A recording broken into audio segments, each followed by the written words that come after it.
Is it okay for Christians to listen to secular music and watch secular movies? Let's talk about it.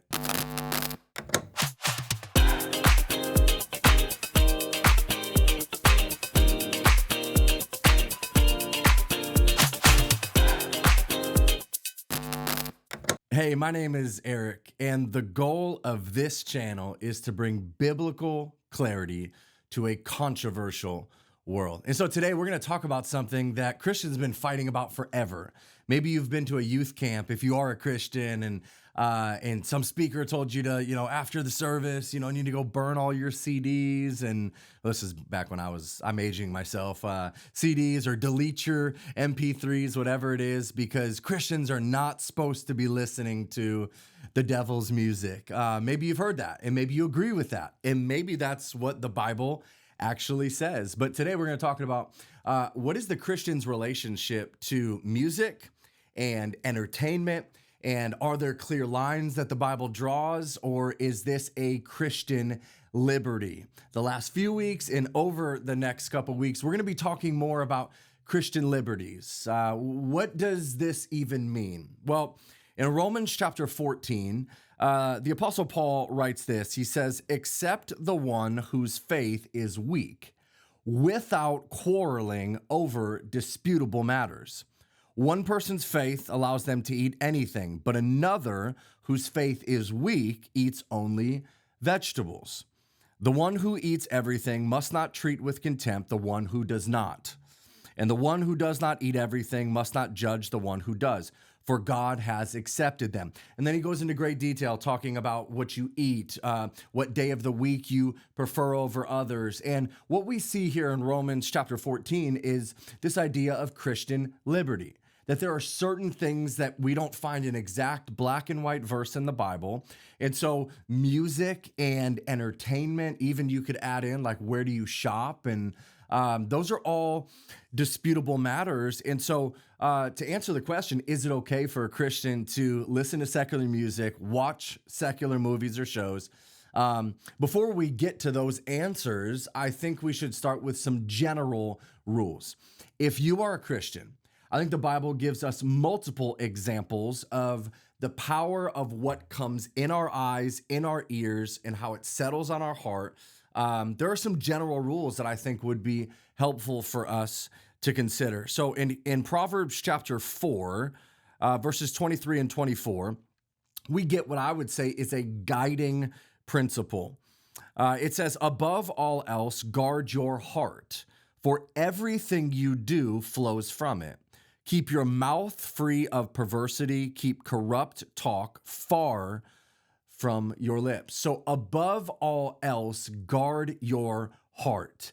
That means that your mama, your daddy, your brother, they can't guard your heart for you completely. I mean, they can help limit things, but like, you are the one who is the gatekeeper of your eyes and your ears. And above all else, guard your heart, because what comes and rests on your heart, everything in your life flows from that. And so we have to consider, what music, what entertainment am I allowing to come into my eyes, into my ears, and how is it resting on my heart?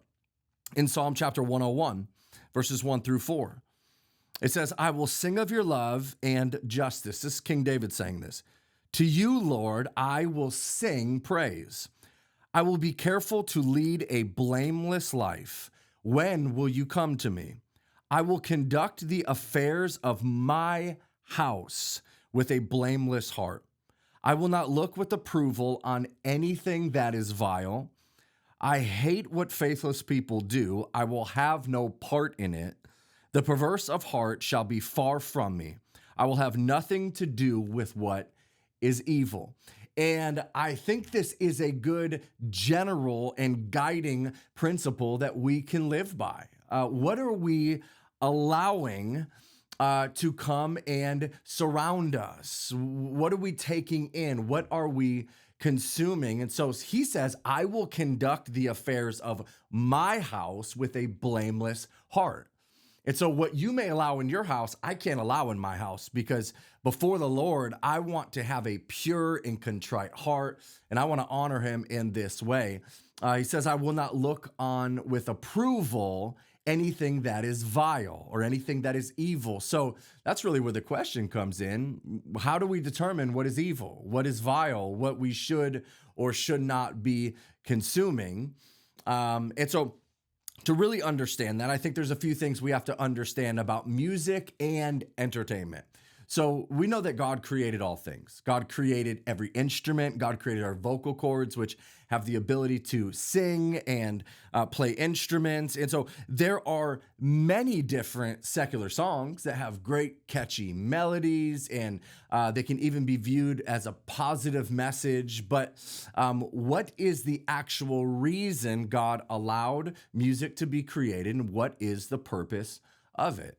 And so I would say the first primary reason that God created music was for his people to worship him in song, in spirit, and in truth. And as you read the Psalms, you may read them more poetically, but these were written as worship songs, many of them. These were actually songs you would sing. So why did God give music to humanity? I would say the main purpose and reason is for worship to him. But is that the only reason? So should Christians only be listening and singing worshipful songs, or are there other ways in which music can be used and are acceptable? So we actually see that the purpose of music can be outside of worship. Now, where do we see this? Well, in 1 Samuel chapter 16, King Saul, king of Israel, he is dealing with tormenting, evil, demonic spirits. And he asks for David to come and to play his harp in his presence, because the sound of his harp, it soothed his emotions. And so we know this about music. It has an emotional response to it. And so in this moment, that wasn't directly worship music that David was playing, but the sound of the music, it helped calm his emotions. So we see that happening. We also see in Nehemiah chapter 4 that the Israelites, they used the sound of music to give a warning that enemies were coming quick, and it was a warning to all the people. And so we see music being used in a way outside of worship as well. So I think the primary reason God gave us music was for worship, but I think the Bible definitely allows for music in other ways. So it's not so much like, is it the only reason God created music? I think the better question is, what is the actual content of the lyrics? What is the song? What is the show? What is the movie? What is it actually messaging to us? And I think that's more the determining factor of if we should or should not consume it. What is the content? And so, again, we don't have an exact verse that says Christians can only listen to Christian music or watch Christian entertainment. Obviously, these things didn't even exist then. But I think another guiding principle comes from Philippians chapter 4, verse 8. Now, the Apostle Paul, he is in prison, and he's having really diligently to have to be very aware of, what am I allowing my mind to rest on? What comes into my eyes rests in my mind. It makes its way to my heart. And we already learned in Proverbs 4, guard your heart above all things, because everything you do flows from it. And so in Philippians chapter 4, Paul is having to take captive his thoughts and be very intentional about what he thinks. Here's what he says, Philippians chapter 4, verse 8. He says, finally, brothers, Christians, whatever is true, whatever is noble, whatever is right, whatever is pure, whatever is lovely, whatever is admirable, if anything is excellent or praiseworthy, think about such things. Now, do we just think of things randomly, or is thought more created by our circumstances or by our environment or by what we're consuming? I would argue what comes in then becomes something that we start to cycle through and think about. And so I think the guiding principle we see here is we need to be people as Christians that are careful and intentional about the things we're thinking about, because what we think about is eventually what we talk about and what we do. And so, is Paul saying that, this can only be Christian entertainment, Christian consumption? I don't think so. I think the principle here is the thing that I'm listening to, is the thing that I am watching, is it true? Is it noble? Is it right? Is it pure? Is it lovely? Is it admirable? Is it excellent or praiseworthy? Even if it's non-worshipful, is it talking about things, or is it singing about things that we would find and we would say, man, this isn't okay for my mind to be thinking about this thing? And so is it possible for a secular song or secular entertainment to meet some of those guidelines? I think it's true that they could. I'll take you back to, some times in my life where, like, man, I loved Boyz II Men, and they were singing baby making songs. There was love making songs, right? And so, early in my marriage, I was like, man, is this okay to listen to? It's not really worshipful, but like in the context of what they were singing about, because they never, put, this is my girlfriend. You can take those same principles and apply it into a godly marriage and say, hey, this music is okay. This music is acceptable. And so, can the lyrics of a song meet some of those same guidelines? I think they could, but we also at the same time have to acknowledge how much of secular culture, secular music, and entertainment does not meet the standard of Philippians chapter 4. There's nothing about it that's pure or good.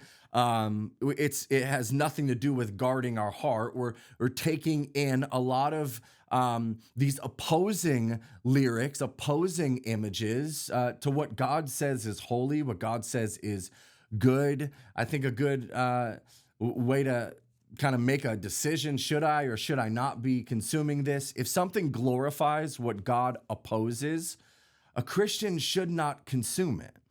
If it is overtly going against what God has said, what God has called true, what God has said he loves, if it is just absolutely opposing that, I would tell the Christian, why would you be allowing that into your heart? It's going to rest and come out. And so is it possible for secular movies, secular songs to not directly oppose God, but also not be directly worshiping God? And is it okay to consume those things? I would say it is, as long as I can be truthful in my answer that whatever I allow to occupy my mind will sooner or later determine what I say and what I do. And is that thing that I'm watching or listening to, and as I'm allowing it to occupy my mind, how do I feel while and after I consume it? All of these things are provoking emotions. That's one of the greatest things music does. That's why, like, if you just get broken up with, like, you're gonna go and listen to, I won't even say her name because she drives me nuts, but you know who I'm thinking of. You're gonna go listen to certain people's songs because it brings you comfort emotionally.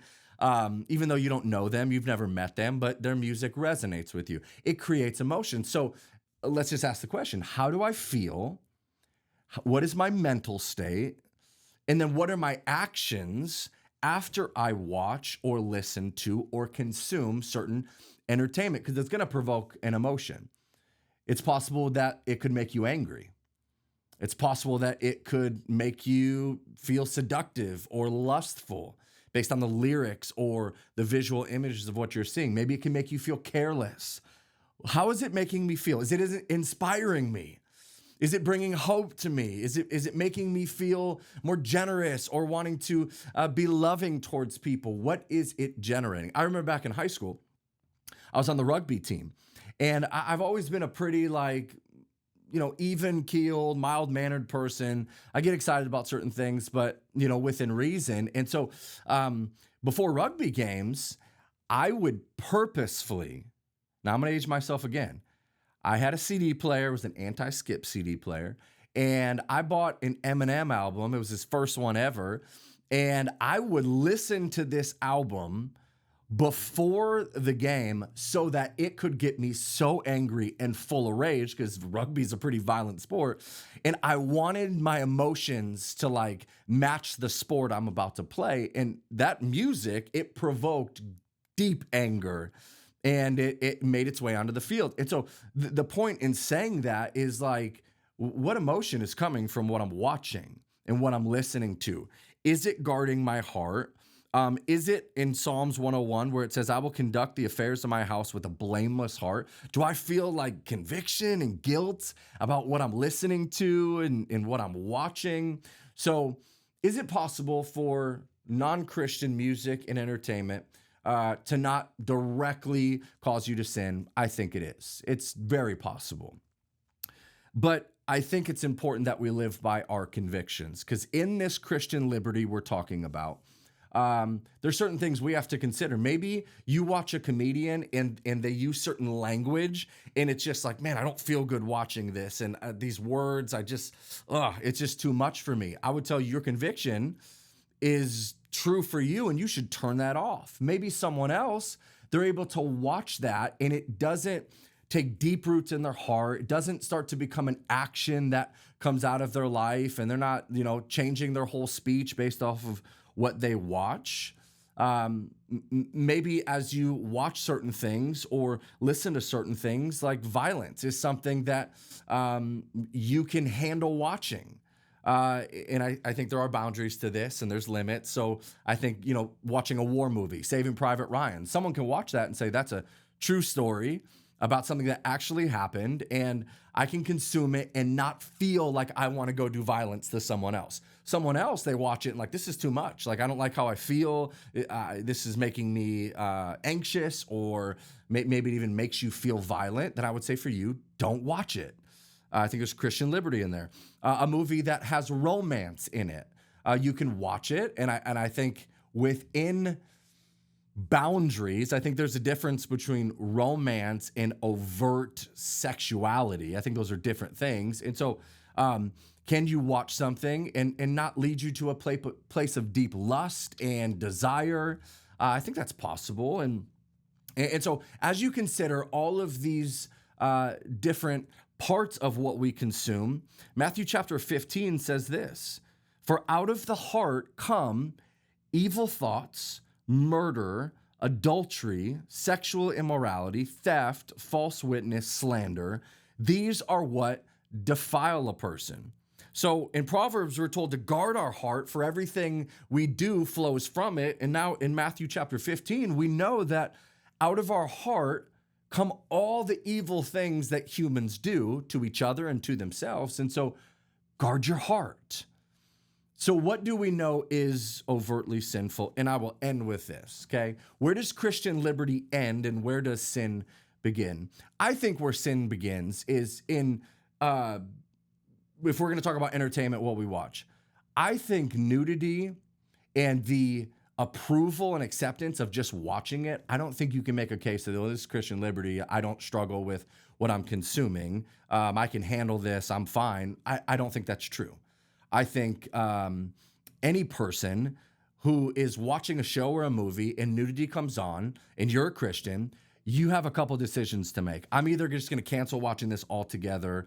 I would say, praise God, good for you. Strong line.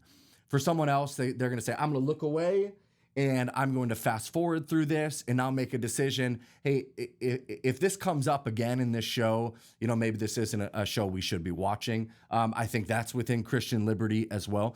But I mean, honestly, a few years ago, a lot of Christians were watching, I won't even name the shows, but a couple shows that had a ton of nudity. And I was always shocked because I was like, I would ask, like, do you guys watch that together? And sometimes the wives would be like, yeah, it's just part of the show. And when it passes, it's just on to the next scene or whatever. I'm like, so you don't have a problem with your husband just sitting there watching, nudity on a screen? It feels to me like that's really over the top. And like I know what you allow into your mind and eyes, it's going to take root in your heart. And if anyone looks at a woman lustfully in his heart, he's committed adultery. Jesus said that. So like, how do you not think that's what's happening? So I think nudity in shows, is sinful. I don't see there being any way to justify that. Demonic influences. I don't think we should be watching anything that is glorifying demonic practices, spiritual witchcraft. Honestly, you do not want to have your mind and your heart and your emotions getting stuck in that realm. You do not want that as a Christian. I would say avoid those things at all costs. You have nothing to gain, everything to lose. And lastly, I would say like grotesque violence.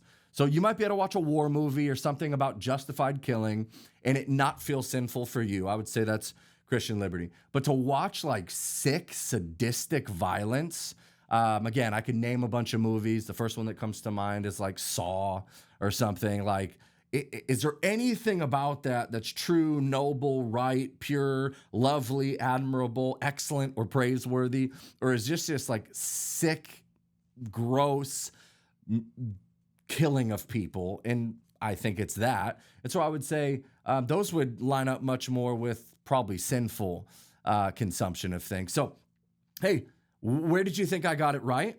Where do you think I got it wrong? Are there lines that you see in the Bible about what you should or should not be listening or seeing? We will continue in our Christian liberty next week. We'll have a great group discussion that we're going to be doing together with a few guests on IVF and contraceptions. I think you'll really enjoy it. But again, as always, if you've liked this content, would you share it? Would you like it? Would you subscribe to our channel? We're here at Kingdom Clarity. Our goal is to bring biblical clarity in a controversial world. I hope to see you back here next week.